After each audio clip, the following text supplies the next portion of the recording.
Hello guys, അങ്ങനെ ഇതാ മറ്റൊരു കർക്കിടക മാസം കൂടി കഴിഞ്ഞ് പോവാറായി. എത്ര പെട്ടെന്നല്ലേ. ഇന്നലെയാണ് പറഞ്ഞതുപോലെ കർക്കിടക മാസം തുടങ്ങി, ഇതാ ഇന്ന് കഴിയാറുമായി എന്ന് പറയുമ്പോൾ പെട്ടെന്ന് കഴിഞ്ഞു പോയി എന്നൊരു ഫീൽ വരുന്നുണ്ട് കേട്ടോ. കർക്കിടക മാസത്തിൻ്റെ ഒരു പ്രത്യേകത എന്ന് പറഞ്ഞാൽ ഞങ്ങളെ വീട്ടിൽ എല്ലാ വർഷവും ആഗസ്റ്റ് 11-ാം തീയതിയാണ് പുളിയൻ തെയ്യം കെട്ടിയാടിക്കാറ്. ഈ സമയത്തിൻ്റെ ഒരു പ്രത്യേകത എന്ന് പറഞ്ഞാൽ വീട്ടിലത്തെ എല്ലാവരും ഒത്തുകൂടുന്ന ഒരു ദിവസമായിരിക്കും കേട്ടോ. കർക്കിടക മാസത്തിലായിരിക്കും എല്ലാ വീട്ടിലും, ഇന്ന് പ്രത്യേകിച്ചും പുളിയൻ തെയ്യങ്ങൾ കെട്ടിയാടിക്കാറ് കർക്കിടക മാസത്തിലായിരിക്കും. ഞങ്ങളുടെ വീട്ടിലിതാ ആഗസ്റ്റ് 11-ാം തീയതിയാണ്. കർക്കിടകം എത്രയാണെന്ന് എനിക്ക് അറിഞ്ഞുകൂടാ. ആഗസ്റ്റ് 11-ാം തീയതിയാണ് ഞങ്ങളുടെ വീട്ടിൽ പുളിയൻ തെയ്യം കെട്ടിയാടിക്കാറ്.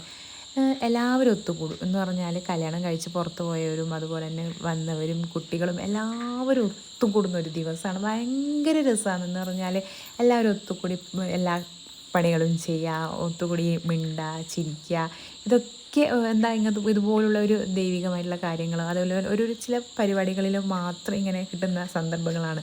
ഇന്നിതാ നമ്മളെല്ലാവരും ഒത്തുകൂടിയ ഒരു ദിവസമായിരുന്നു. പ്രത്യേകിച്ച് നല്ല മഴയൊന്നും ഇല്ലാത്തതുകൊണ്ട് തന്നെ തെയ്യത്തിന് നല്ല രീതിയിൽ കളിക്കാൻ പറ്റി, അതുപോലെ തന്നെ നമുക്ക് നല്ല കാണാനും പറ്റി.